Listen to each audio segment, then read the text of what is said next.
दृष्ट्वा भवन्त अनिमेष विलोकनीयम नान्यत्र तोषमुपयाति जनस्य चक्षु।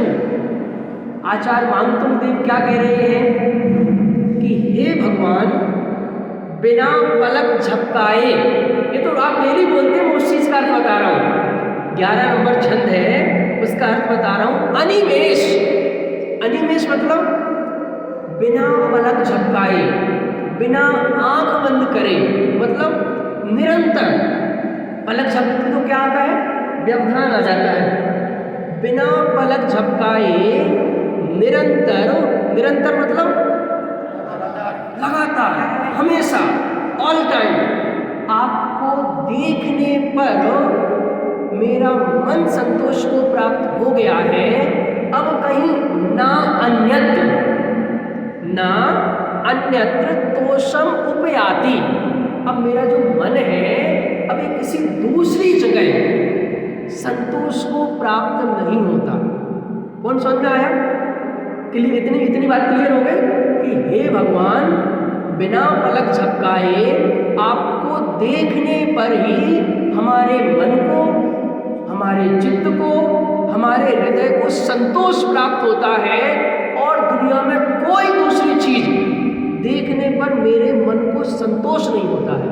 तो मेरा प्रश्न है, हे भगवान, ऐसा क्या कर रहे जो मानतुंग आचार्य, इतने बड़े आचार्य कोई दूसरी चीज पर रीझते ना, इतने कितने रीझे कि दूसरी चीज को देखने पर मेरा मन संतोष को ही नहीं होता, तो सेटिस्फेक्शन ही नहीं होता, आनंद ही नहीं मिलता, सुख नहीं मिलता, बस आपको देखने पर ही सुख मिलता है।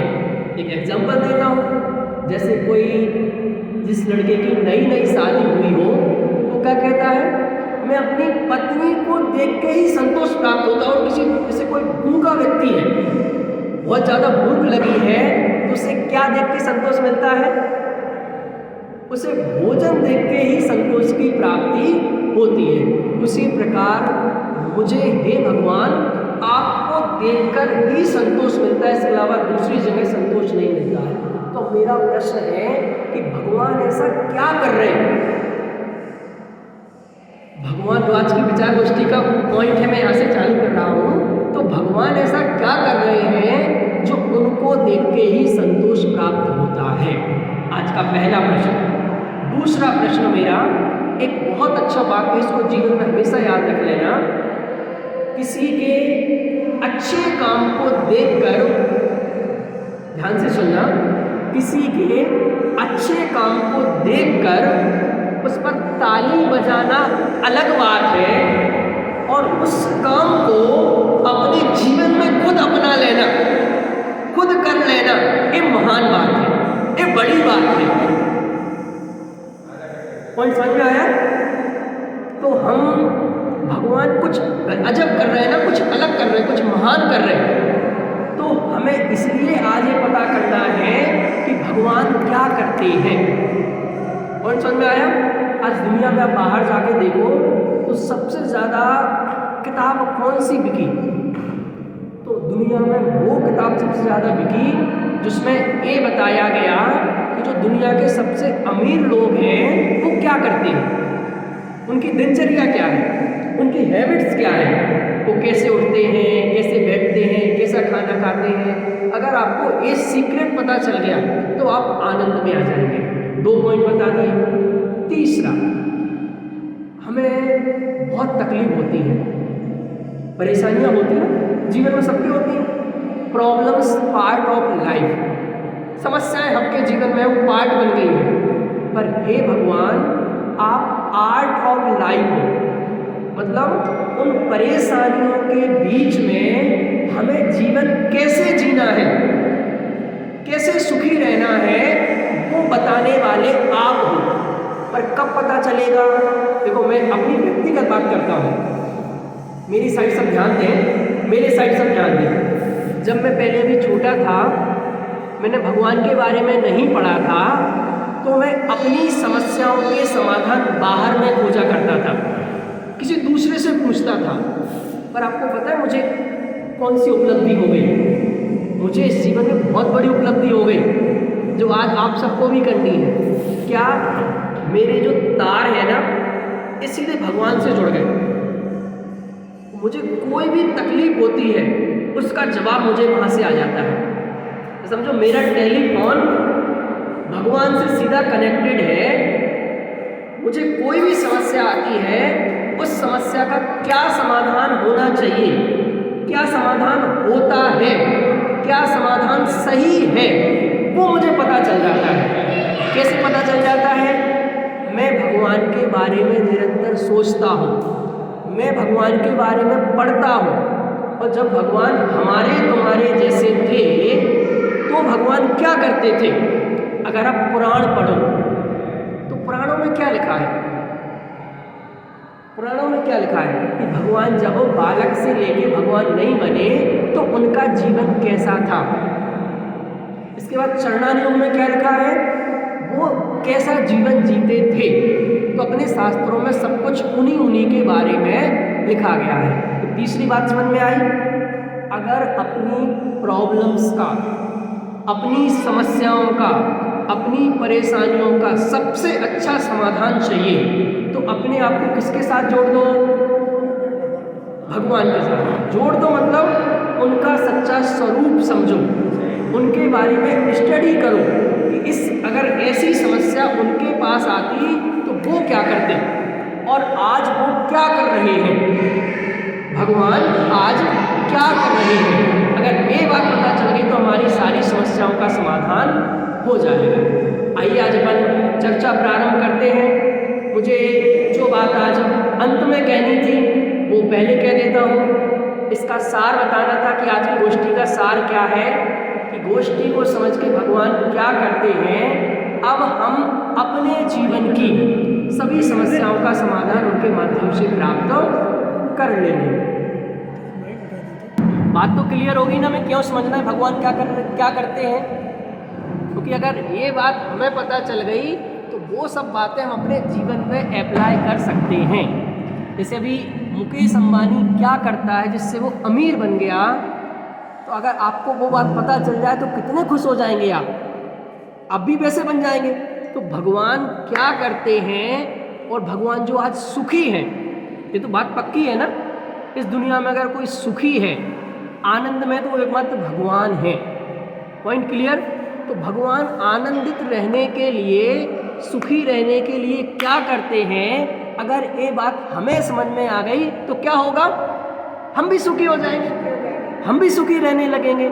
इसीलिए हमें आज ये समझना है भगवान क्या करते हैं। इसको 3 बिंदुओं से हम चर्चा करेंगे। सबसे पहले तो भगवान कौन है। क्या बात करते हो पंडित जी, हम तो उनकी डेली 60 साल से पूजन कर रहे हैं, विधान कर रहे हैं, हमें आप बताओगे भगवान कौन होते हैं। हाँ, अभी तक हमने भगवान का सच्चा स्वरूप नहीं पहचाना है। भगवान कौन है मैं आपको सबसे पहले बताता हूँ। भगवान कौन है? हमारा सबसे बड़े आचार्य समंतभद्र स्वामी हैं, न्याय के आचार्य। मतलब जो न्याय की बात करते हैं, प्रमाण की बात करते हैं, परीक्षा की बात करते हैं, प्योर बात करते हैं। उन्होंने अपने ग्रंथ रत्नकरण श्रावकाचार में भगवान की परिभाषा लिखी। कौन है भगवान? आपतेनो छिन्न दोषेण सर्वज्ञेन गमेशिना भवितव्यम नियोगेन नान्यथा हाप्यता भवेत्। कुछ समझ में आया? कुछ समझ में आया क्या? नहीं आया क्योंकि समझाया नहीं। अभी तो संस्कृत में बोला है, अभी समझाया नहीं, तो ना बोलो, ये बोलना पड़ेगा आपको।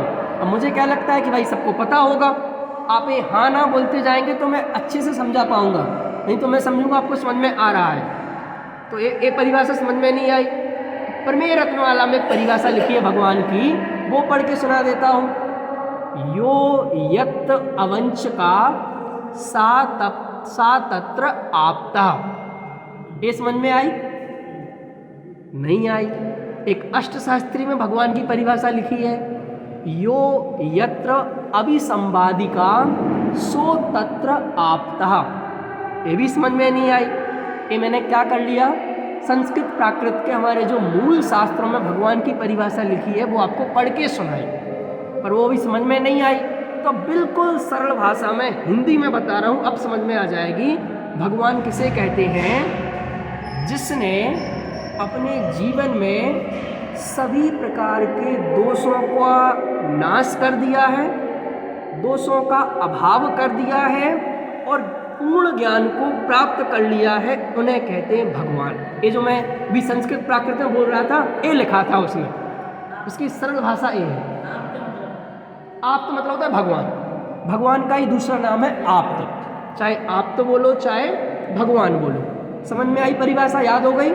ये अब कभी भी पूछूं आपसे तो बनेगी। किसे कहते हैं भगवान? बिल्कुल सरल, जिन्होंने सभी प्रकार के दोषों का अभाव कर दिया है या जिनके जीवन में कोई दोष नहीं बचा है, वो है भगवान। दूसरी डेफिनेशन, जिनके जीवन में पूर्ण ज्ञान प्राप्त हो गया है, वो है भगवान। ये परिभाषा एक ही है। नकारात्मक पक्ष से कहना हो तो जिन्होंने सभी दोषों का अभाव कर दिया है, सब दोष खत्म हो गए हैं, सब पाप खत्म हो गए हैं, सब कसाएं खत्म हो गई हैं, और पूर्ण ज्ञान मतलब अपने जो गुण अंदर थे उनको पूर्ण प्रकट कर लिया है, उन्हें कहते हैं भगवान। मैं सरल भाषा में और समझाता हूँ। लोक में भी आप देखिए, आप भगवान जैसा किसे पूछते हैं? अभी भी लोक में कुछ लोग ऐसे हैं, क्या बोला? इस लोक में कुछ लोग ऐसे लोग हैं, लोग इंसान है हमारे तुम्हारे जैसे, फिर भी हम उन्हें भगवान जैसा पूछते हैं। आचार्य श्री को नहीं पूछते? क्यों पूछते हैं? सभी प्रकार के दोषों का अभाव। तो जो दोष होते सभी, उनके सभी प्रकार का अभाव नहीं हुआ। अभी वो साधु हैं, सब प्रकार के दोषों का कब होगा? जब भगवान बनेंगे। तो अभी उनके कुछ मात्रा में कुछ दोषों का अभाव हुआ और कुछ ज्ञान, भी पूर्ण ज्ञान भगवान, केवल ज्ञान नहीं हुआ, तो केवल ज्ञान तो भगवान को ही होता है। इतना प्रकट होने पर आज हम उनका इतना गुणगान करते हैं, इतनी भक्ति करते हैं, इतनी पूजा करते हैं। तो इस बात से क्या सिद्ध होता है? उनका छोड़ो, अपने घर की बात करो। अपने घर में 4 मेंबर हैं, 4 लोग हैं। 4 लोगों में अगर कोई व्यक्ति एक ऐसा है उसके जीवन में दोष नहीं है, बहुत सज्जन व्यक्ति है और समझदार है, तो अपन चारों में अपन उसको सम्मान करते हैं, अपन उसको श्रेष्ठ मानते हैं। तो दुनिया में श्रेष्ठ कौन? भगवान कौन? जिनके सभी प्रकार के दोष खत्म हो गए हैं और पूर्ण ज्ञान जिन्होंने प्रकट कर लिया है, उन्हें कहते हैं भगवान। सरल एक और शास्त्र की परिभाषा चाहिए तो एक और दे देता हूँ। मोक्ष मार्गस्य नेतारम भेत्तारम कर्म भूव्रताम ज्ञातारम विश्वतत्वानाम वंदे तद्गुण लब्धये। जो मोक्ष मार्ग के नेता हैं, मोक्ष मार्ग के नेता मतलब सुखी होने का उपाय क्या है? क्या बात करते हो पंडित जी? सुखी होने का उपाय तो रुपया पैसा है, धन दौलत है? नहीं है। इतनी कमा के देख ली ना, इतना इकट्ठा करके देख लिया ना, क्या मिला? अगर सुख मिल गया होता तो शांतिनाथ, कुंथुनाथ, आर्यनाथ 3 पदवी के धारी थे। शांतिनाथ भगवान चक्रवर्ती थे। चक्रवर्ती मतलब समझते हो? 6 खंड का राजा। कामदेव मतलब दुनिया का सबसे सुंदर इंसान, और चक्रवर्ती मतलब दुनिया, तीर्थंकर मतलब दुनिया का सबसे बड़ा पद। वो तीनों थे, इसके बाद भी छोड़ के चले गए, मतलब धर्म को अंगीकार किया। तो हे भगवान, आप सुखी होने का उपाय बताने वाले हो, क्यों आप ही क्यों बताते हो? ए भाई साहब क्यों नहीं? आप जो बताएंगे वो सुखी होने का उपाय क्यों नहीं है? आप कह सकते हो ये 25 साल का छोकरा हमें सिखाएगा सुखी होने का उपाय। तो मैं अपनी बात नहीं बता रहा हूँ, जो भगवान ने बताया तो भगवान हमें बताएंगे। हम बताएंगे क्यों? भेत्तारम कर्म भूव्रताम। उन्होंने अपने जीवन में जितने भी दोष थे, जितने भी पाप थे, जितने भी कसाय थे, जितने भी कर्म थे, उसको खत्म कर दिया। और ज्ञातारम विश्व तत्वानाम क्या है? मैं आपसे कहता हूँ, आप किसी डॉक्टर के पास जाते हो, वो आपसे कम उम्र का ही मिलेगा बाबूजी, पर आप बहुत खुशी खुशी इलाज कराते हो, 1000 रुपये की फीस देते हो, वो तो 35 साल का है, आप 70 साल के हो, 35 साल किससे क्यों इलाज करा लेते हो? ज्ञातारम विस्तत्वाना, भाई वो अपने विषय का जानकार है, वो डॉक्टर नहीं जानता इसलिए मैं उसके भरोसे काम कर सकता हूँ। उसी प्रकार हे भगवान, आप पूरी दुनिया को जानने वाले हो। भगवान मतलब कौन? सबसे पहला पॉइंट क्या बताया? जिन्होंने सभी प्रकार के दोषों का अभाव कर दिया है, पूर्ण ज्ञान को प्रकट हो गए हैं। एक परिभाषा ये बताई, दूसरी परिभाषा बताई जो सुखी होने का मार्ग बताते हैं। दूसरी परिभाषा क्लियर। तीसरी, जिन्होंने कर्म रूपी पर्वत का खत्म कर दिया, अभाव कर दिया है। तीसरी चौथी सबसे बड़ी बात, ज्ञातारम विश्व तत्वानाम। क्या अर्थ है इसका? दुनिया के सभी तत्वों को जानने वाले हो, इसीलिए हे भगवान आप भगवान हो। Point clear. अब मैं आपकी क्यों वंदना कर रहा हूँ, आपकी बात क्यों सुन रहा हूँ, क्यों बात सुन रहा हूँ? तो भक्तामर में एक बहुत अच्छा छंद आता है, त्वत्संकथापि जगताम दुरितानि हंति। क्या अर्थ है इसका? कि हे भगवान दूरे, सब याद, इसलिए छंद नहीं बोल रहा हूँ, आपका गुणगान तो दूर ही रहे, आपकी जो सद्वार्ता है, आपकी जो चर्चा मात्र है, उससे ही सब पाप नष्ट हो जाते हैं। तो वो चर्चा करने के लिए हम यहाँ पर बैठे हैं। तो बंदे तद्गुण लब्धे। तो मैंने 4 पॉइंट से भगवान का स्वरूप समझा दिया। मुझे लगता है भगवान का स्वरूप समझ में आ गया। भगवान में किसी को डाउट, भगवान कैसे होते हैं? फिर से रिपीट करूं? आप लोगों में से कोई बोल सकता है क्या? फिर से चलो एक बार मैं बोलता हूं, फिर आप लोगों में से पूछूंगा। भगवान की मैंने 4 परिभाषा बताई, और पहले मैंने इतने अष्टशास्त्री की, प्रमेय रत्नमाला की, रत्नगण सापकाचार की, सबकी परिभाषा सुना दी, तत्वार्थ सूत्र की भी सुना दी। पर वो शास्त्रीय परिभाषा में आपको अटका नहीं रहा हूँ, बिल्कुल सरल भाषा। जिन्होंने सभी प्रकार के दोषों का अभाव कर दिया है और पूर्ण ज्ञान को, अपने पूर्ण गुणों को जिन्होंने प्रकट कर लिया है, उन्हें कहते हैं भगवान। पहली परिभाषा। दूसरी परिभाषा, जो सुखी होने का उपाय बताते हैं। तो क्यों भगवान ही क्यों बताते हैं? भगवान की क्यों माने? अरे भाई साहब, सुखी होने का उपाय वो ही बता सकता है जो सुखी हो गया है।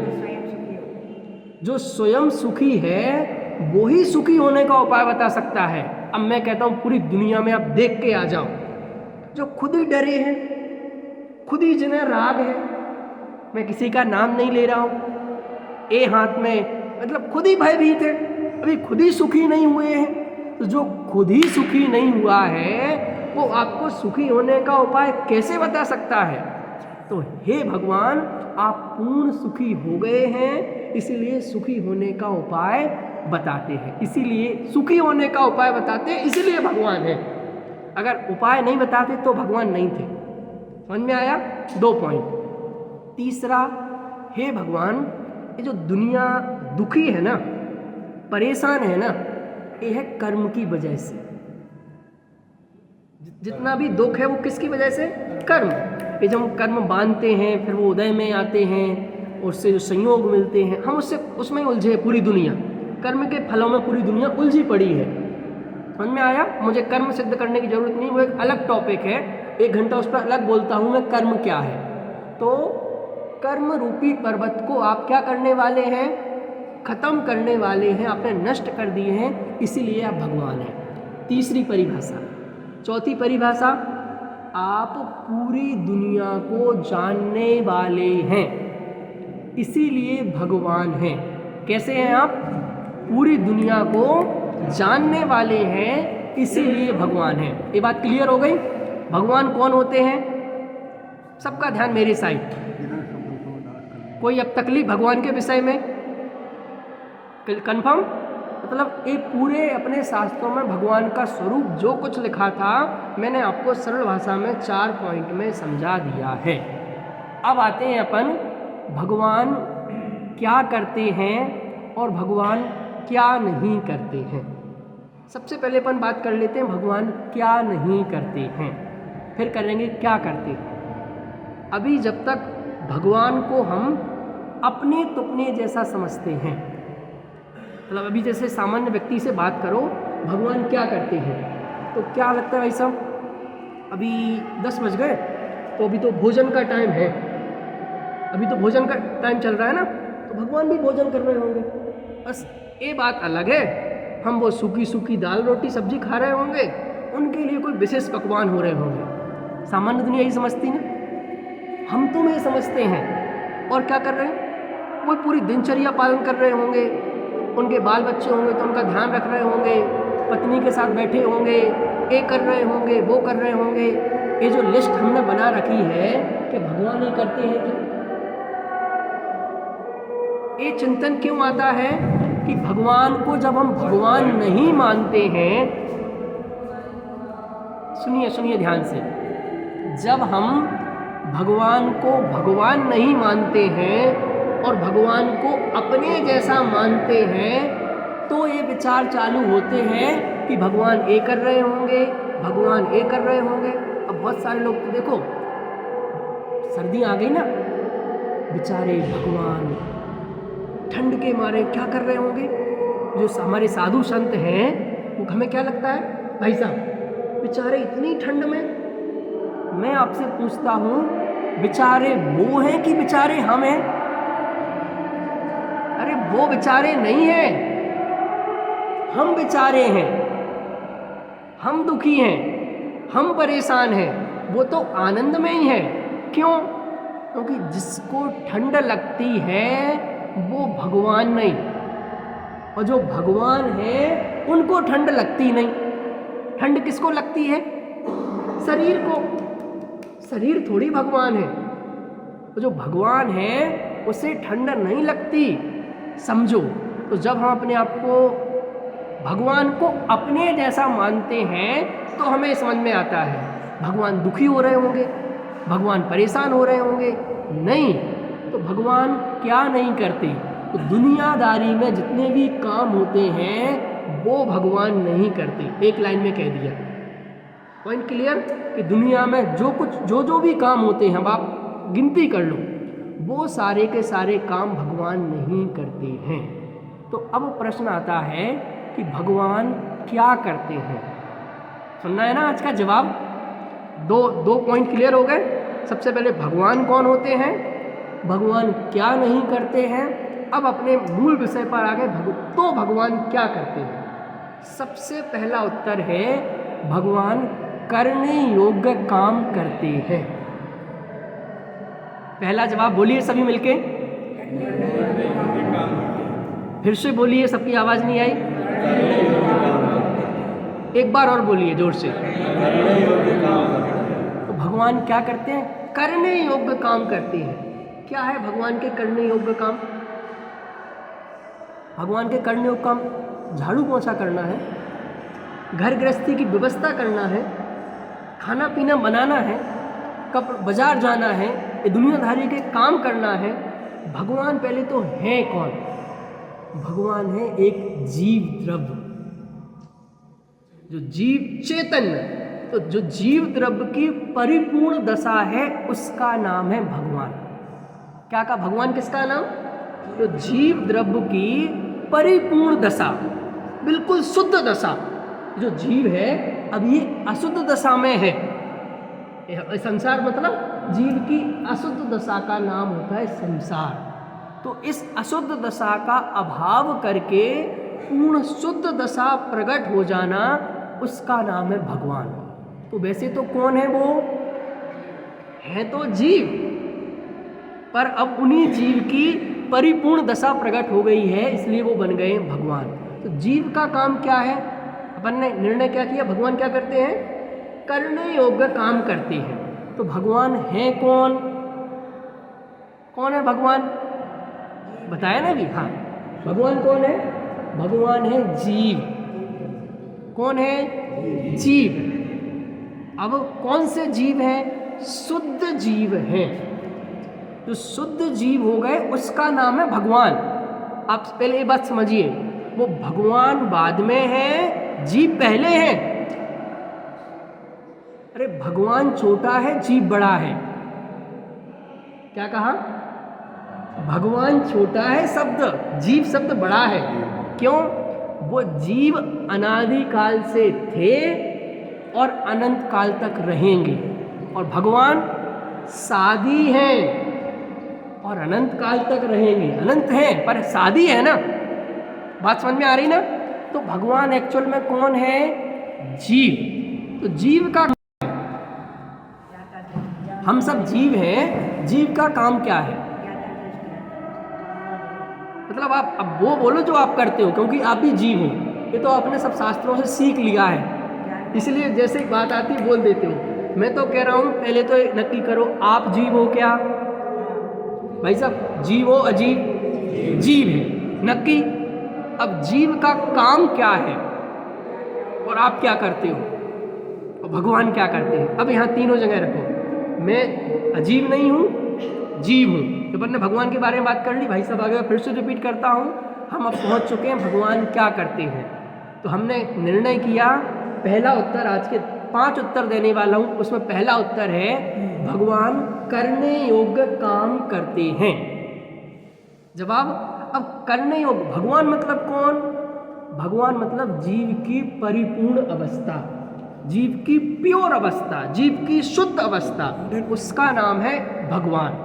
अब आप ऐसा समझिए, जैसे अभी हम जीव हैं ना, तो अभी हम अशुद्ध जीव हैं। शास्त्रों में जीव के 3 भेद हैं, अशुद्ध जीव, शुद्ध अशुद्ध जीव और शुद्ध जीव। इसे कोई बता सकता है कहाँ लिखा शास्त्रों में?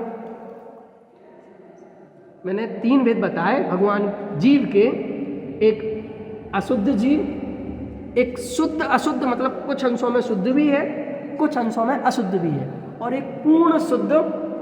आपको सबको पता है?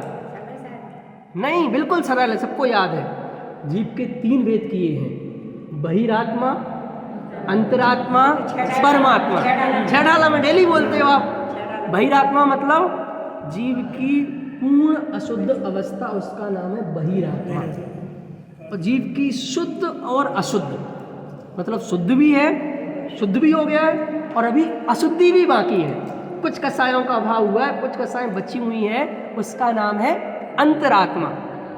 और जो बिल्कुल पूर्ण शुद्ध जीव है, उसका नाम है परमात्मा। तो जीव की 3 अवस्थाएं होती हैं। तो जीव का काम क्या है, मैं आपसे पूछ रहा हूँ। और सरल करूं, ये जीव है, ये क्या है? हाँ, रचना तो है ही, जीव बोलो, जीव है। तो इसका जो काम है ना, वही काम जीव का है। समझा रहा हूँ सरल भाषा में। इसका काम क्या है? सिर्फ चखना, स्वाद लेना। स्वाद लेना ही काम है ना। मैं अब आपसे पूछता हूँ, अभी आपने 1000 रुपये वाली मिठाई खाई, वो भी इस जीभ पर आई और तत्काल अंदर गई।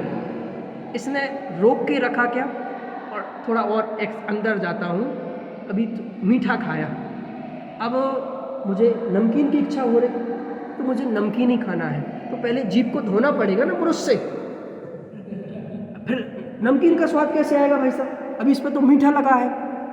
फिर घी खाया हमने, फिर हमें तेल खाना है, फिर ये खाना है, फिर बादाम खाना है, फिर फल खाना है, तो अलग प्रकृति अलग हो गई। अभी मैं भोजन कर रहा था, अब मुझे फल खाना है, तो इस बीच जीभ को अच्छे से धोऊंगा ना पहले, कैसे सर्फ एक्सेल से कैसे धोऊंगा जीभ को, तब तो ये शुद्ध हो गई। दूसरी चीज बदल रही ना, नहीं करते ना ऐसा। मतलब वो जीव, जो ये जीव है, इस पे कुछ भी आ जाए, वो जीव अपने को उस रूप नहीं करती है, जीव जीव रूपी रहती है। ये समझ में आया क्या एग्जाम्पल? अगर ये समझ में आ गया तो काम हो गया, आज तो निहाल हो गए आप। मतलब जीव किसी भी पदार्थ को अपने रूप नहीं करती है, आता जाता है, आता जाता, जो भी आप नई चीज डालोगे वो उसका मजा लेगी। अब जो जीव है, जीव कौन? जीव उसका नाम है जो वर्तमान में रहे, जो सिर्फ अपना काम करे। अपना काम क्या है? जीव का काम है सिर्फ और सिर्फ जानना और देखना। तो आप हर परिस्थिति में, कैसी भी कंडीशन हो, कैसी भी स्थिति हो, कैसी भी परिस्थिति हो, कोई भी घटना हो, दुर्घटना हो, आप उसमें सिर्फ और सिर्फ जानने का काम करें। जानना ही होता है। तो जीव उस समय है, वो उस समय जानना ही करता है, पर हमारा जो मोह और राग द्वेष है वो हमें डिस्टर्ब कर देता है। समझ में आया? तो अगर आपका काम क्या सिद्ध हुआ? क्या सिद्ध हुआ? जानना। जैसे अग्नि है, अग्नि का काम क्या है? जलना, गर्माहट। अब मैं कहता हूँ वो उसका गर्माहट कब बदल जाता है? इंडिया में तो गर्माहट होती होगी, वही अग्नि जब अमेरिका में जाएगी तो ठंडी हो जाएगी। नहीं, अमेरिका तो ठंडा है ना, अमेरिका ठंडा देश है, सीधी सीधी बात है। इंडिया गर्म देश है, एक आग इंडिया में रहेगी तो गर्म रहेगी, और जब ये आग अमेरिका जाएगी तो ये आग कैसी हो जाएगी? ठंडी हो जाएगी। ऐसा है? आग कहीं जाए, नहीं, आपके लिए तो गर्म है, इनके लिए ठंडी है। बच्चे के लिए तो ठंडी होगी ना, किसी के लिए नहीं। आग तो आग है। उसी प्रकार जो जीव है उसका जो काम है वो ही है। उसका काम तो त्रिकाल जानना, और आप वो ही करते हैं।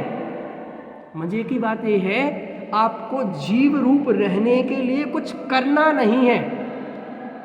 आप जो आलतू फालतू करते हैं बस वो नहीं करना है। अब आप कहेंगे पंडित जी मैं जीव हूँ, तो मुझे जीव रूप रहने के लिए क्या करना है? जीव रूप रहने के लिए कुछ नहीं करना है, ये करना है। जो आप अभी दुनियादारी कर रहे हो, ये नहीं करके जीव रूप रहने के लिए जीव रूप रहना है। तो पहली बात क्या सिद्ध हुई कि जीव का परम काम है, जीव का स्वभाव है जानना देखना। तो इस जानने देखने रूप की जो सर्वोत्कृष्ट दशा है वो काम भगवान करते हैं। बात क्लियर हो गई? तो भगवान क्या करते हैं? अब मैं कहता हूँ आप भगवान बन जाएंगे। क्यों बन जाएंगे भगवान? अभी जैन धर्म कहता है सिर्फ जैन धर्म और दुनिया के सब धर्मों की क्या विशेषता है, क्या अंतर है, कोई बता सकता है? दुनिया के सारे धर्म कहते हैं तुम भक्त हो, हमारे पुजारी हो, हमारे सेवक हो, और जीवन भर बस जय जयकार करते रहो हमारी। पर हमारे भगवान कहते हैं तुम भक्त तो हो, पर तुम्हारे अंदर भगवान बनने की ताकत है, तुम भी मेरे जैसे भगवान बन सकते हो। मतलब ये जैन धर्म घोषणा करता है, मतलब ये भगवान कोई वन मैन शो नहीं है, किसी व्यक्ति का पावर नहीं है। जो भी व्यक्ति पुरुषार्थ करे, क्योंकि योग्यता सबके अंदर है, टैलेंट सबके अंदर है, वो भगवान बन सकता है। तो बात क्लियर होगी। भगवान क्या करते हैं? जो जीव का परम काम है, जो जीव का स्वभाव है, उस नेचुरल दशा में भगवान आ गए हैं, उसका नाम वो करते हैं कर्णयोग काम। कर्णयोग क्या है? जानना देखना। और दूसरा पॉइंट, होने योग्य काम करते हैं। ये जानना देखना भी करना नहीं है। लगता होगा भगवान को कितना बड़ा काम है यार, जानते रहो। तो जानना देखना करना नहीं है, जानना देखना होता है। क्यों होता है? आपको गर्म रहने के लिए क्या करना पड़ता है? पानी को ठंडा रहने के लिए क्या करना पड़ता है? अरे पानी को गर्म करने के लिए कुछ करना पड़ता है, ठंडे होने के लिए कुछ नहीं करना पड़ता है। नीम को कड़वाहट है ना, तो कड़वा रहने के लिए नीम को क्या करना पड़ता है?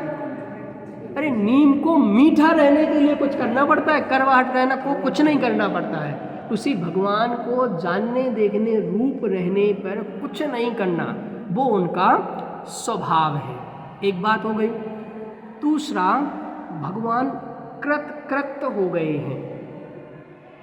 आपको लगता होगा और काम क्या, और क्या करते भगवान? तो दूसरा पॉइंट क्या बता रहा हूँ कि भगवान कृत हो गए हैं। क्या अर्थ है? कृत का अर्थ है कि करने योग्य काम कर लिया है। अपन भी बोलते ना, जैसे अभी आप व्यवस्थापक सभी लोग बैठे हैं, अब मैं इनसे कहूँ भाई साहब आप ऐसे क्यों बैठ गए? आप तो व्यवस्था संयोजक हो ना, अध्यक्ष मंत्री हो, कुछ करो, तो क्या कहेंगे? कर लिया ना भाई साहब, हमारा काम था यहाँ आके व्यवस्था लगा के आपका वक्तव्य चालू कराना, यहाँ तक का हमारा काम था, वो हमने करा दिया है। अब हम निश्चिंत हो गए। तो निश्चिंत क्यों बैठ गए? निश्चिंत क्यों बैठे? करने योग्य काम कर लिया है, इसीलिए निश्चिंत हो गए। तो मैं आपसे पूछता हूँ, जिस व्यक्ति ने एक करने योग्य काम कर लिया वो इतना निश्चिंत बैठा है, इतना सुखी बैठा है, अब भगवान ने अपने जीवन के सभी करने योग्य काम कर लिए, तो वो कितने बड़े महान हो गए, कितने सुखी बैठे हैं, कितने निराकुलता से बैठे हैं। और मजे की बात बताऊं, सब काम नहीं करने हैं, अपना काम करना है, करने योग्य काम करना है, जरूरी काम करना है। जैसे मैं आया, मैं यहाँ के झाड़ू लगाऊं, पोंछा लगाऊं, माइक सेट करूं, टेबल लगाऊं, कुर्सी लगाऊं, ये सब करूं, बहुत करूं, दिन भर करता रहूं, पूरे मंदिर को चमका दूं, और प्रवचन करने आया था प्रवचन नहीं करूं तो कोई क्या कहेंगे? सब गाली देंगे मुझे, डांटेंगे, मारने पे भी आ जाएंगे। मैं कहूँ मैं कर तो रहा हूँ काम, जो 1 घंटा बोलना था मैं 12 घंटे मंदिर की सफाई की, तो किया, पर आपने करने योग्य काम नहीं किया। काम तो किया पर करने योग्य काम नहीं किया। तो भगवान क्या कर गए? भगवान क्यों है? भगवान क्या करते हैं? उन्होंने एक जो करने योग्य काम था वो उन्होंने कर लिया। Point clear? 2 बातें आज अपन ने सीखी। तीसरा जो सबसे महत्वपूर्ण बात है, हमने तो सुना है भगवान अपना आप कुछ नहीं करते, तो भाई सर्वशक्तिमान हो गए, पूर्ण ज्ञान हो गया, पूर्ण सुख हो गया, पूर्ण आनंद हो गया। पर हमने तो सुना है कि हमारा करते हैं भगवान। ये बात तो क्लियर हो गई ना, जैसे भाई साहब बहुत संपन्न हो गए, इन्होंने रिटायरमेंट ले लिया, जीवन में जो कुछ कमाया सब कुछ, तो अब अपने लिए कुछ नहीं करते, अब दूसरों के लिए करते हैं। तो लौकिक बात है ना, बिल्कुल सामान्य सी बात है कि भगवान आज बिल्कुल परिपूर्ण है, तो अपने लिए नहीं करते हैं तो दूसरों के लिए तो कुछ करते हैं, दुनियादारी के लिए तो करते हैं। तो भक्तामर में क्या जवाब दिया? बोलिए 7 नंबर का, कब त्वत्संस्तवेन भव संतति सन्निबद्धं पापं क्षणाक्षयमुपैति शरीरभाजाम् आक्रांत्य लोकमलिनीलमशेषमासु सूर्यांशुभिन्नमेव सार्वमन्धकारम्। या तो स्पष्ट बिल्कुल लिखा है कि आप पाप का नाश करने वाले हो, बिल्कुल, पर पाप का नाश करने वाला, पढ़ा अपने छंद ध्यान से, मतलब पूरे जैनियों की समस्या बता रहा हूँ मैं, जो वहाँ लिखा है वो नहीं बस पढ़ते हैं, इसके अलावा दुनिया भर में जो कान में डाल रखा है वो पढ़ते हैं। क्या कहा? जो उस लाइन में अर्थ लिखा है, जिस आचार्य ने, जिस व्यक्ति ने, बस वो ही अर्थ नहीं समझते हैं, और उसके अलावा उसके दुनिया में जितने अर्थ हो सकते हैं वो अर्थ करते हैं। हमारे घर की समस्या भी है ना, कि हमें जिससे बातचीत करना चाहिए, कोई हमारी तुम्हारी झगड़ा हो गया तो हमें किससे बैठ के सुलझाना चाहिए? हम आपसे बातचीत नहीं करके पूरी दुनिया को सुनाएंगे, फ़ोन कर करके सुनाएंगे, तुम्हें सुनाएंगे, ये ऐसी है, ये ऐसी। अरे 2 मिनट इनसे भी बात कर लो ना, कुछ गलती ही नहीं है, तुम्हें कन्फ्यूजन हो गया, बस कन्फ्यूजन है, कुछ नहीं है, सब सही है। ये यहाँ गलत नहीं लिखा है, ये गलत नहीं है, बस तुमने गलत समझ लिया है, और अब तुम वो समझाई क्या कर रहे? वही गुनगुना रहे, वही मंदिर जाके डेली बोल रहे, वही इनको सुना रहे, वही इनको सुना रहे, वही इनको सुना रहे। अरे यार 2 मिनट बोल लो ना उनसे। तो वो यहाँ कह रहे हैं त्वत्संस्तवेन भव संतति सन्निबद्धम। उसके पहले 10 नंबर का और पढ़ते हैं। नात्यद्भुतं भुवन भूषण भूतनाथ भूतैर्गुणैः भुवि भवन्तमभिष्टुवन्ता तुल्या भवन्ति भवतो ननु तेन किं वा भूत्याश्रितं य इह नात्मसमं करोति।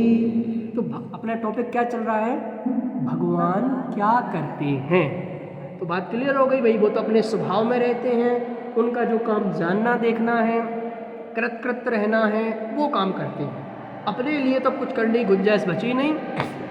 क्यों नहीं बची? करने योग्य काम कर लिया है, पर दूसरों के लिए तो कुछ करते होंगे। अभी ये प्रश्न खड़ा है, अभी इसका उत्तर नहीं मिला, उस पर डिस्कस कर रहे हैं। तो 10 नंबर छंद में और 7 नंबर छंद में कितना बढ़िया जवाब दिया। 10 नंबर छंद का अर्थ करता हूँ। अब ऐसे अर्थ सीखना है आपको कि ना अति अद्भुतम, इसमें कोई आश्चर्य की बात नहीं है। प्रश्न पहले क्लियर है कि भगवान आप हमारे पाप का नाश कर देते हो, हमारी छोटी मोटी समस्याएं सुलझा देते हो, आप ये तो करते हो कम से कम। तो क्या कह रहे हैं, ना अति अद्भुतम, इसमें कोई बहुत आश्चर्य की बात नहीं है। हे भगवान, क्या तुल्या भवंती भवतो ननु तेन किंबा, कि हे भगवान जो भी आपकी शरण में आता है आप उसे अपने जैसा बना लेते हैं, इसमें कोई बहुत बड़ी आश्चर्य की बात नहीं है। कि हे भाई जो भी भगवान की शरण में आता है वो उन्हीं के जैसे बन जाता है, तो फिर करने की गुंजाइश कहाँ बची। मैं एक एग्जांपल आपसे बात करता हूँ। मैं आपके पास आया और मैंने कहा बाबूजी मुझे 100 रुपये की ज़रूरत है और आप हो करोड़पति। तो आपने क्या कहा, बेटा तुम मेरे पास आए हो ना, तुम्हें 10 रुपये की ज़रूरत नहीं है, मेरे घर पे कोई बेटा नहीं है, मैं बस अकेला हूँ, मेरा कोई दूसरा नहीं है, तुम मेरे बेटे बन जाओ, मेरे पास आ जाओ, मैं जो काम करता हूँ तुम मेरे साथ रहने लगो, सब कुछ तुम्हारा। तो 10 रुपये देना बड़ी बात है कि अपना बेटा बना के सब कुछ दे देना ये बड़ी बात है। तो भगवान क्या कह रहे हैं कि तुझे छोटी मोटी चीज़ों देने की ज़रूरत नहीं है। और मुझे तो हंसी आती है, ये 10-5 रुपये छोटे मोटे काम आप खुद ही कर सकते हो, एक कर्म के उदय से हो सकते हैं, पुण्य के उदय से हो सकते हैं, एक काम भगवान के पास कराने जाते हो। मतलब जो व्यक्ति आपको अपने जैसा बना सकता था, मतलब दुनिया का सबसे पावरफुल इंसान बना सकता, उससे इतनी बड़ी चीज़ मिल सकती थी, वो नहीं लेके आप छोटी मोटी चीज़ों में पड़े हो। मतलब आज से विचार चेंज हो जाना चाहिए। अब जब भी भगवान के पास जाएं तो क्या भावना, कुछ मिल जाए, अरे क्या मिल जाए, मुझे तो उनके जैसा बनना है। अब उनके जैसे बन गए तो क्या बचा, मैं फिर अगर उनके जैसे बन गया तो मैं खुद ही देने वाला बन गया। तो मुझे मांगने वाला नहीं बनना है, मुझे तो आप जैसे देने वाला बनना है। बात क्लियर हुई? ये तो हुए 10 नंबर का। अब हमने सुना है पाप नाश, आप पापों का अभाव कर देते हो। पाप मतलब संसार के सभी प्रकार के दुख तकलीफ। ये दुख कब आते हैं, जब हमारे जीवन में कोई पाप का उदय आता है तो इस लौकिक में दुख होता है, तकलीफ होती है, परेशानियां खड़ी होती हैं। तो हमने सुना है कि आप पाप का नाश कर देते हो, आप पाप का नाश करते हो, हमने ये सुना है। पर यहाँ क्या लिखा है, त्वत्संस्तवेन, त्वत्संस्तवेन 3 बार बोलूंगा। त्वत मतलब आपका, संस्तवेन मतलब होता है स्तुति, भक्ति। भक्ति मतलब गुणानुराग, आपके प्रति जो अनुराग है, आपके प्रति जो श्रद्धा का भाव है, आपके प्रति जो महिमा का भाव है, इससे क्या होता है, त्वत्संस्तवेन भव संतति सन्निबद्धन, आपकी स्तुति करने से सभी प्रकार के पापों का नाश, सभी प्रकार के नहीं, भव भवांतरों में जो भी कर्म हैं वो सब नाश को प्राप्त हो जाते हैं। और एग्जाम्पल क्या दिया, जिस प्रकार घनघोर अंधेरा है, रात्रि का भौरे जैसा काला अंधेरा, सूर्य की एक किरण उस अंधकार को नष्ट कर देती है, उसी प्रकार हे भगवान आप हमारे सभी प्रकार के पापों को नष्ट करने वाले हो। आप करने वाले हो, क्या लिखा, तो छोड़ देते अकेली एक शब्द तो अर्थ होता आप करने वाले हो, पर क्या लिखा, ये याद करो, त्वत्संस्तवेन, आपका जो स्तवन है। अब स्तवन कौन करता है, स्तवन कौन करता है? भक्त। तो जो स्तवन करेगा, जो गुणानुराग है, उस गुणानुराग से पापों का भाव होता है। तो इतनी गहराई अगर समझ में आ जाए तो काम हो गई। अभी हमने क्या मान रखा है? हे भगवान, आप पापों का नाश करने वाले हो। और यहाँ क्या लिखा? त्वत्संस्तवेन। त्वत्संस्तवेन मतलब आपका जो स्तवन है, आपकी जो भक्ति है, आपका जो गुणानुराग है, आपकी जो मेरे हृदय में श्रद्धा है, आपकी जो महिमा है, तो वो श्रद्धा, वो महिमा, वो भक्ति हमारे सभी प्रकार का पापों का नाश करती है। तो आप तो उसमें निमित्त हैं। मतलब आप, भक्ति किसकी हो रही? आपकी। पर जो आपके मंद कसाय हुई, आपके जो परिणाम, मैं इसको सरल भाषा समझाने के लिए ऐसा करता हूँ, मैं भगवान के पास गया, मेरी कसाएं तो मंद नहीं हुई, भगवान के प्रति भक्ति तो है नहीं, बस मेरे पापों, भगवान इतना चढ़ावा चढ़ा दूंगा, ये काम हो जाना चाहिए, होगा? नहीं होगा। बोल दिया ना, भक्ति कर रहा हूँ मैं। 10 लोगों को, 10 पंडितों को, बड़े बड़े पंडितों को बुला के चालू करो भक्ति, इतनी बड़ा कार्यक्रम चल रहा है, हो जाएगा पापों का नाश। अरे इससे नहीं होगा। और मैं कहता हूँ कोई अभी गया, उसकी कोई डिमांड नहीं है, कुछ मांगा नहीं, और बहुत भक्ति भाव के साथ भगवान की पूजन स्तुति। देखो आज ये पूरी दुनिया की समस्या है कि आप भगवान की इतनी भक्ति करते हो, फिर भी पाप का उदय आ जाता है। ये इसलिए आ जाता है कि आपके पास अभी भी मांग का भाव है। मैं एक एग्जांपल देता हूँ। कोई एक पिताजी हैं, उनका बेटा, अपना टाइम कितना हो गया मुझे बता देना, लगभग हो गया है पूरा, लास्ट एग्जांपल देके बात अपन पूरी कर रहे हैं। कोई पिताजी हैं, उनका एक बेटा है। अब बेटा अपने पिताजी के पास इसलिए जाता है, इसलिए उनकी सेवा करता है कि मुझे ये सब कुछ मिले। उसे इसलिए सेवा करना चाहिए कि उसके पिताजी हैं, उनने उसे सब कुछ पढ़ाया है, सिखाया है, सर्वोच्च है, इसलिए सेवा करना चाहिए। अरे जो तुम्हें मांग लेके जाता है ना, इससे पिताजी का दिमाग खराब हो जाता है। कितना नालायक बेटा है, तू एक ही तो है, किसको मिलेगा? अरे तुझे ही मिलना है, तुझे ही मिलना है, सब कुछ मिलेगा। एक बार तू निस्वार्थ भाव से ढंग से तो सेवा कर। वो एक पैर दबाता है, दूसरा पैर दबाने का नंबर है तो पूछता पिताजी ये मिलेगा कि नहीं मिलेगा, तो मैं दूसरा पैर दबाऊंगा। खाना तो खिला देता है, पानी तब पिलाता है कि वो वाला मकान मिलेगा कि नहीं मिलेगा। अरे तुझे ही मिलना है, तो बार बार पूछ के मेरा दिमाग खराब कर देता है, डिस्टर्ब कर देता है। कौन समझ में आया? उसी प्रकार जो भक्तों बिल्कुल त्वत्संस्तवेन स्तुति करके, स्तुति अपनी उनकी महिमा के साथ, उनके मतलब भगवान इतने महान व्यक्ति हैं, तो हमें तो निष्काम भाव से, निर्लोभ भाव से, निस्वार्थ भाव से उनकी भक्ति करना है। बस क्या करना है? भक्ति करना है। और भगवान तो वीतरागी हैं। भगवान क्या करते हैं? भगवान ना किसी से राग करते हैं, ना किसी से द्वेष करते हैं। भगवान तो बस जानते देखते हैं। कौन समझ में आया? भगवान करने वाले नहीं हैं, पर भगवान के निमित्त से जो कुछ होगा, पुण्य, सर्वोत्कृष्ट पुण्य कहाँ बनता पता है आपको? वो भगवान के चरणों में आके ही बनता है। जब उनके महिमा के भाव होते हैं, उनके भक्ति के भाव होते हैं, तो पुण्य तो बंधेगा यहीं से, पर वो बांधा किसने? उसके कर्ता कौन है ये बताओ मुझे। जो पुण्य बंधा उसका कर्ता कौन है? उसके कर्ता है वो आपके शुभ परिणाम, आपकी मंद कसाय, आपके वो भगवान के प्रति महिमा। समझ में आया? अगर मांगने वाला नेचर है तो वो बात खराब है। तो आज अपन ने इतनी बात की, भगवान कौन होते हैं, भगवान क्या नहीं करते हैं, और भगवान क्या करते हैं, और भगवान हम जो मानते हैं कि भगवान क्या करते हैं, वो भगवान नहीं करते हैं, वो हम ही करते हैं। समझ में आया? पर वो सब भगवान के निमित्त से होता है। तो भगवान का ऐसा सच्चा स्वरूप है, वो हमें आज समझना है। अब हम एक अंतिम पॉइंट और जोड़ रहा हूँ, तो हम भगवान कैसे बने? भगवान क्या करते हैं कि आप हमें बता दो कि हम भी वही काम करें। तो भगवान ने स्टार्टिंग से लेके अंत तक जो किया, आज आपको 4 मंत्र दे के जाता हूँ।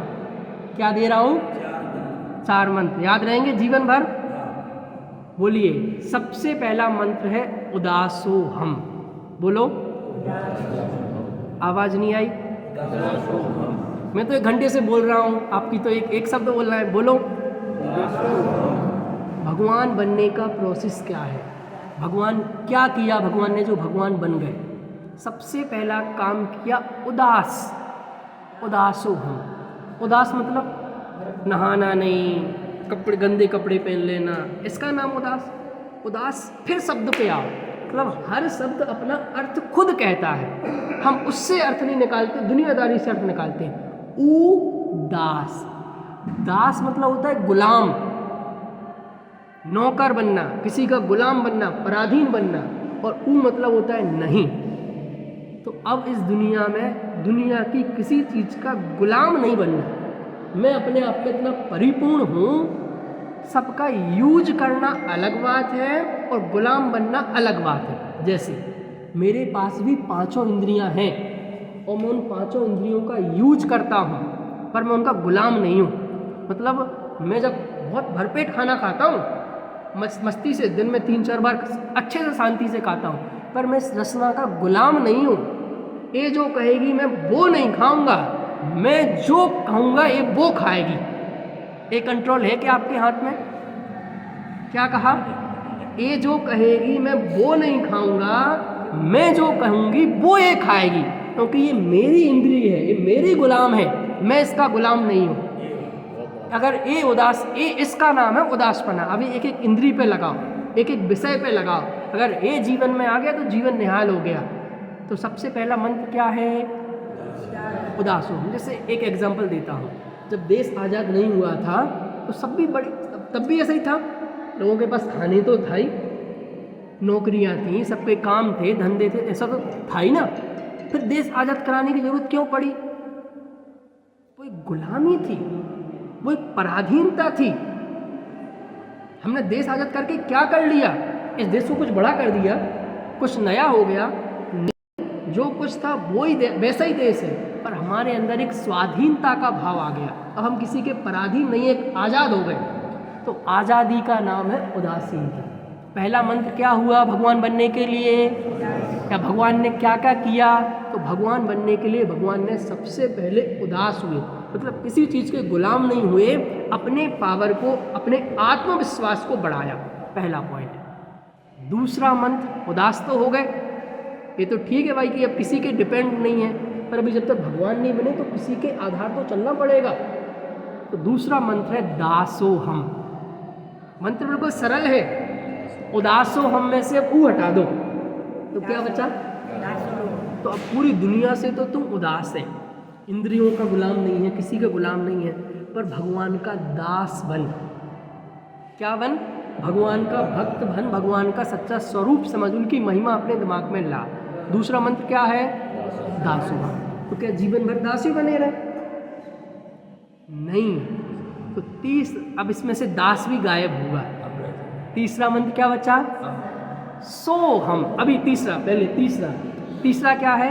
तीसरा कि अब तू भगवान का दास बना, अब तू भगवान से थोड़ी आंख मिला, भगवान से थोड़ी बातचीत कर मतलब सो हम। सो मतलब होता है वह, कि जैसे आप हो वैसे ही मैं हूं। क्योंकि हे भगवान, आप जीव द्रव्य हो, मैं भी जीव द्रव्य हूं। आपकी आत्मा में जितने गुण हैं ना, उतने मेरी आत्मा में। क्या बोला भाई साहब? पहले तो द्रव्य की समानता, कि जो द्रव्य आप वह द्रव्य में। दूसरा, मेरे में एक गुण भी कम नहीं है, जितने गुण आप में हैं उतने ही गुण मेरे में। अब वो सीना चौड़ा हो जाना चाहिए। तो आज का लेक्चर सुना, आज का सेमिनार रहा, तो कुछ विचार किया। तो हे भगवान, जैसे आप हैं वैसा मैं हूँ। अब तीसरी बात आती पर्याय की, कि पर्याय बस में कमजोरी है। तो ये पर्याय की कमजोरी कैसे खत्म होगी? जैसे ही मैं अपने अंतर को पहचानूंगा, अपने समानता पहचानूंगा, तो मेरा काम हो जाएगा। तो तीसरा मंत्र क्या हुआ? हे भगवान जैसे आप हैं वैसा ही मैं हूँ। बस कमजोरी महसूस नहीं करना, कमजोरी का मिलान नहीं करना। समानता क्या है? तो ज़्यादातर तो समानता ही है ना। दुनिया में 3 चीज़ें होती हैं, द्रव्य गुण पर्याय। तो उस पर्याय की तो समानता नहीं है, मतलब द्रव्य गुण की इतनी बड़ी समानता तो है। 70% समानता है, बस 30% की कमी है। और 30% की कमी इसलिए कि तू 70% की समानता को जानता नहीं है। एक बात बोलता हूँ, याद रखना, हम में और सिद्धों में कोई अंतर नहीं है, और जो अंतर है वह अंतर देखने लायक नहीं है। तो पर्याय का अंतर, इसको क्या देखना? वो देखो, मैं भगवान जैसा हूँ, मैं जीव द्रव्य हूँ, मैं अनंत गुणों वाला हूँ, अपने आप को ऐसा महसूस करना। तो तीसरा मंत्र क्या हुआ? सोहम। अब अभी ये विचार चल रहा था, तो निर्णय के पहले विचार होना चाहिए। मेरा एक बहुत प्रिय वाक्य है कि हमें कोई भी निर्णय करना है उसके पहले बहुत विचार होना चाहिए, पर निर्णय के बाद फिर विचार नहीं होना चाहिए। डिसीजन कर लिया ना, फिर विचार नहीं, अरे यार ऐसा नहीं, तो फिर अभी तक क्या कर रहे थे? तो एक विचार है। अब हमें अंतिम, भगवान मैं आपके जैसा हूँ, मैं आपके जैसा हूँ, ये क्या है? ये तो एक विचार है, मैं आपके जैसा हूँ। पर अब पता चल गया ना आपके जैसा हूँ, तो मैं ही हूँ, अब उसका आनंद लो। तो लास्ट का क्या बचा? अहम। अहम मतलब मैं हूँ। अब उस मैं में ही रम जाना, उसको जानना, उसको पहचानना, उसमें समा जाना, ये है भगवान बनने का उपाय। ये भगवान ने किया है पास्ट में, वर्तमान में आज वो ही कर रहे हैं, और भविष्य में अनंत काल तक वो ही काम करेंगे। तो भगवान के क्या करते हैं, ये बात आज हमें बहुत अच्छे से क्लियर हो गई, जो जो हमारी अज्ञानताएं थीं। एक अंतिम 4 पंक्ति बोल के आज बात पूरी करूँगा। आपको जानकर भगवान हो गए। आपको जानकर भगवान हो गए। आपको आप ना मानकर परेशान हो गए। पहली लाइन क्लियर अच्छे से, मतलब समझना पड़ेगा, बहुत कठिन लिखा है। पहली फिर से बोलता हूँ, हे भगवान आपको जानकर भगवान हो गए। दूसरी पंक्ति, अब आप किसकी बात है इसमें? हमारी तुम्हारी। आपको ना मानकर परेशान हो गए। ये परेशान क्यों है? मैंने अपने आप को नहीं जाना, अपने आप को नहीं पहचाना, बस इसलिए परेशान है, इसलिए दुख है। आज आप आ गए हो आपकी शरण में। तीसरी पंक्ति बहुत महत्वपूर्ण है।